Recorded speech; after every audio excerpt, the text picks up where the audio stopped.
Good evening. Welcome to Reading Things with a Southern Accent 2020, episode number 57. That is Cinco y Siete, I think, if we were doing this in Espanol. My name is Murph. It's been a few days since we've done the show. Things are getting a little hectic. Work is picking back up. That's good. The producer is actually going to work and running the shop. I've had a bunch of shoots, so it's good. Things are good. Things are moving in the right direction, I guess I should say. Yes. Kevin Kendrick is here. Hi, Kevin Kendrick. I saw a picture of you on Facebook this morning where you were like 5 years old. You were pretty cute back then. We are in the middle of reading Jane Austen's Pride and Prejudice. It's over here. I moved the table in and I put a stack of books on it because I think it makes me look smarter.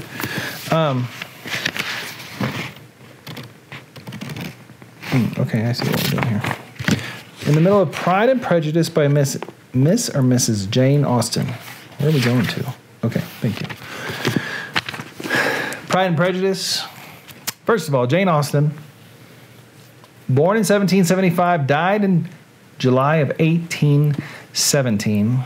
Pride and Prejudice was published in 1813. 1813. It was a very long time ago. And Jane Austen, what was it? There was something I was going to read. It was 207 years ago? 207. Producer says 207 years ago.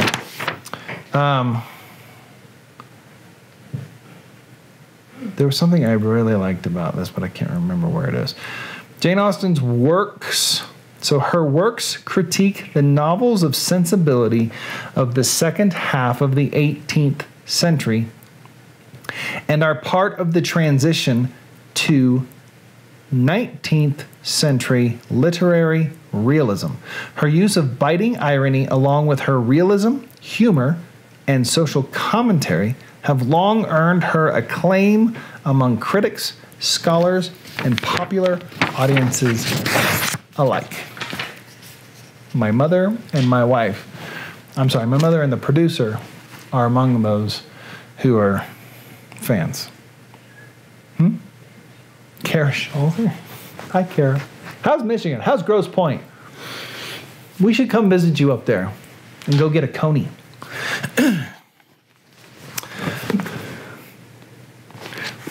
Okay.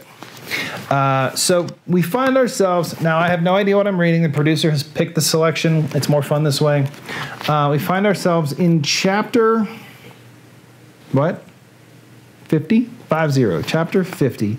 In this book, we are at the bottom of page 294. And we're going to check in with Mr. Darcy. And do we see Elizabeth Bennett as well in this section? Perfect. Huh? Mina. How's it going, buddy? Hope you're safe down there going and talking to people in the riots. That's a little crazy, but I admire it.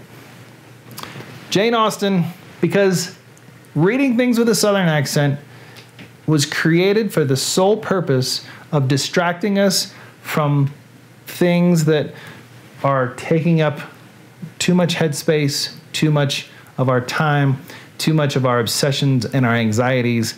And just for a moment, we can step away on social media and goof around for a second. That's why we're here. Because, as I've said since the beginning, in times like these, we need some nonsense.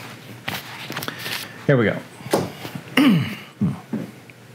And bourbon.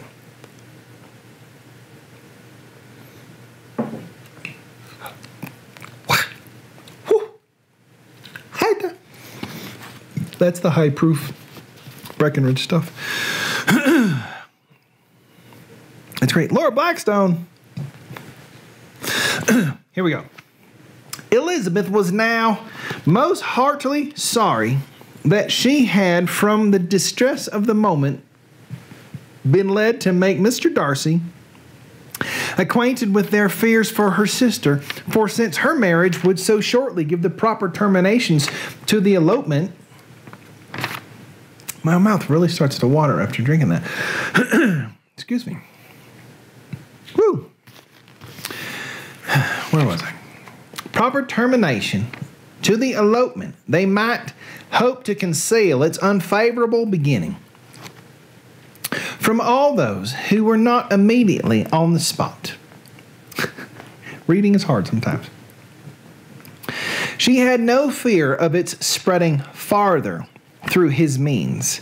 There were few people on whose secrecy she would have more confidently depended.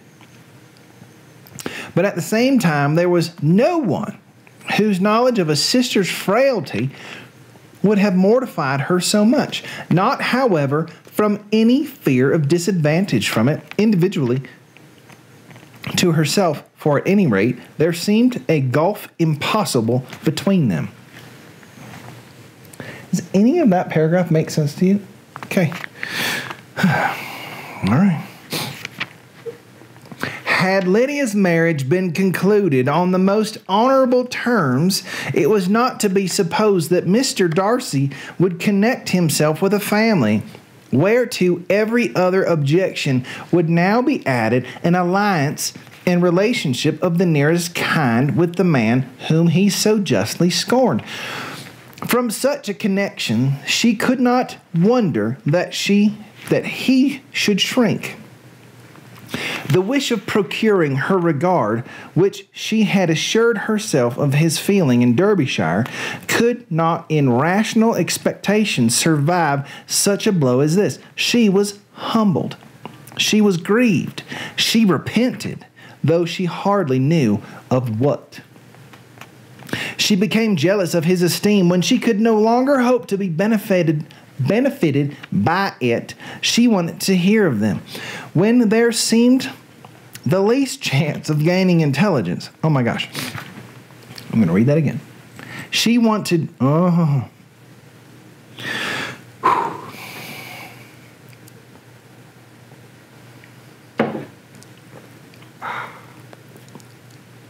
She was humbled. She was grieved. She repented, though she hardly knew of what. She became jealous of his esteem when she could no longer hope to be benefited by it.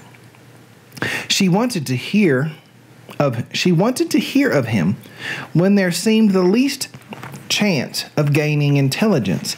She was convinced that she could have been happy with him when it was no longer likely they should meet. Is she talking about Elizabeth Bennett or the sister? Oh my gosh. What a triumph for him, as she often thought. Could he know that the proposals which she had proudly spurned only 4 months ago would now have been gladly and gratefully received? He was as generous, she doubted not. He was as generous, she doubted not, as the most generous of his sex. But while he was mortal, there must be a triumph. She began now to comprehend that he was exactly the man who, in disposition and talents, would most suit her. His understanding and temper, though unlike her own, would have answered all her wishes. It was an union. Don't you say a union? It was an union that must have been to the advantage of both. By her ease and liveliness, his mind might have been softened, his manners improved, and from his judgment, information, and knowledge of the world, she must have received benefit of greater importance. But no such happy... Pardon me?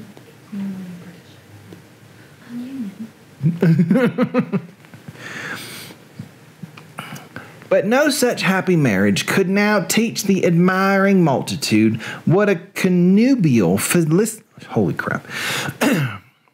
what a connubial felicity really was. You're going to have to look that up. An union of a different tendency and precluding the possibility oh my gosh. This is harder than Shakespeare. And union of the different tendency and the precluding of the possibility of the other was soon to be formed in their family. How Wickham and Lydia were to be supported in tolerable independence she could not imagine.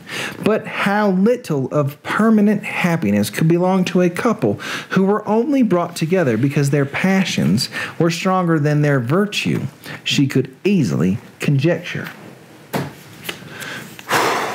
Okay, so that is our reading for tonight. As you can see, there's just a little bit left in this book. I think the next time we will try to wrap up our Pride and Prejudice and see where Mr. Darcy and Elizabeth Bennett wind up. I know I have seen Pride and Prejudice in many incarnations, but I don't remember exactly what happens between the two. But as soon as we're done with Pride and Prejudice, we will move on to more. Thank you, Lindsay. I concur. I feel the same exact way.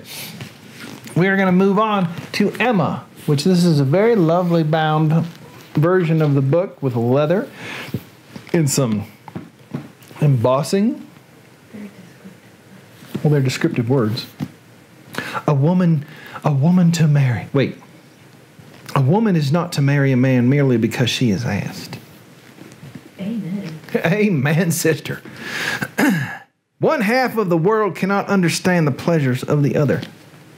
It's very true. So we're going to move on to Emma, but we're going to wrap up Pride and Prejudice probably in our next reading. I do like the Jane Austen. I do fall asleep during the movies, but I do like the Jane Austen. I think it's good. What else?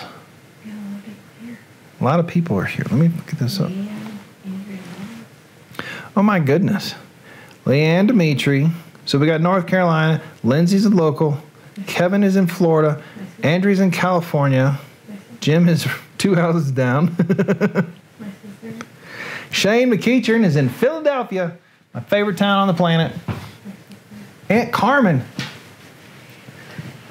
Rebecca Ann. Rebecca